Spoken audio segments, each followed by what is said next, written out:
Good morning, children. Today we are going to start this new chapter, chapter 5, The 100 Dresses, part 1. There are two parts, part 1 and part 2, written by Elbisor Esther.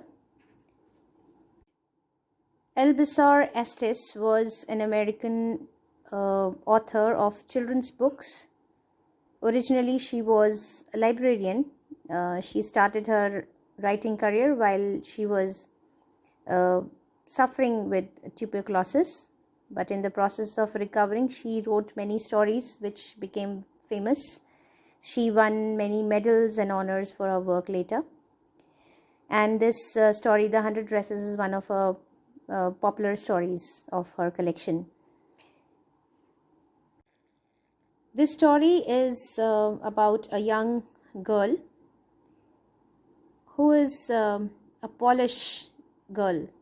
That means she is from a Polish immigrant family, and she has now started going to school with American children in an American town. But her classmates see her as different in many ways. First of all, they find her name, Wanda Petronsky, to be funny. So they tease her quite often for her name. She wears same faded blue dress every day for the school because she comes from a poor background. They make fun of her dress also quite often. She sits all alone in one corner of the class where rough boys sit. Nobody bothers about her or makes friends with her, but enjoys making fun of her. They get so judgmental about her that they think she lacked intelligence and is a dull-witted girl. So let's read how Wanda reacts to their treatment. Before we begin reading the story, let's read about their history. The Polish American community in the United States. How did they come to United States? The first Polish immigrants arrived in America in 1608. But the largest wave of Polish immigration occurred in the early 20th century, when more than 1 million Poles migrated to the United States.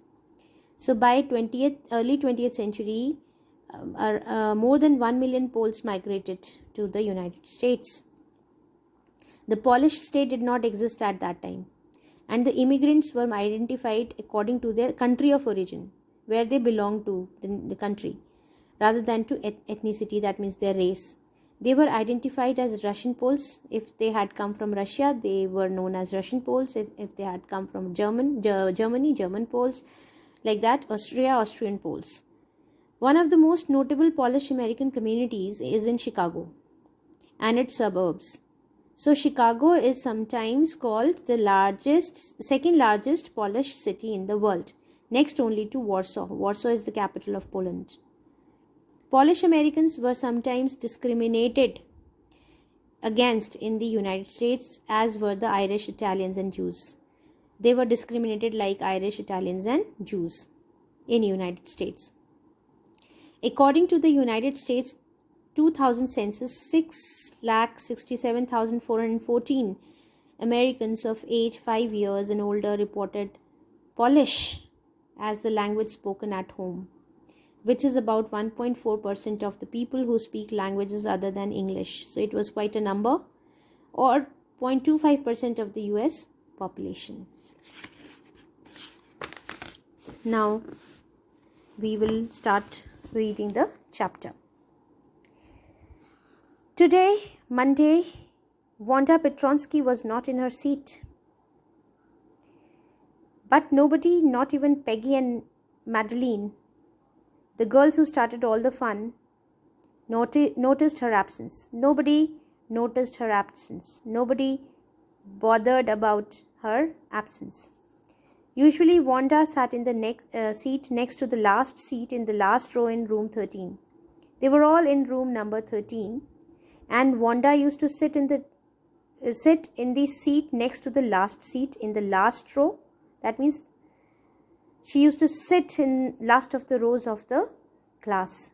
She sat in the corner of the room where the rough boys who did not make good marks sat.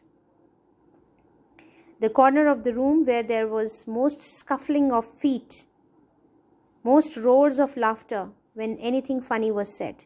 That means all those naughty boys used to sit there.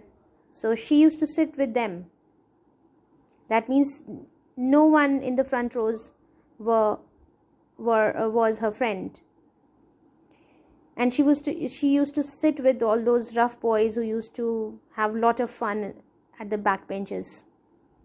Scuffling means noisy dragging of feet, disturbing the class all the time. Roars of laughter, they make fun of people, they enjoy all the time, do not pay much attention to studies when anything funny was said, and most mud and dirt on the floor. So dirtiest corner of the room, dirtiest corner, she was sitting in the dirtiest and the loudest corner of the classroom.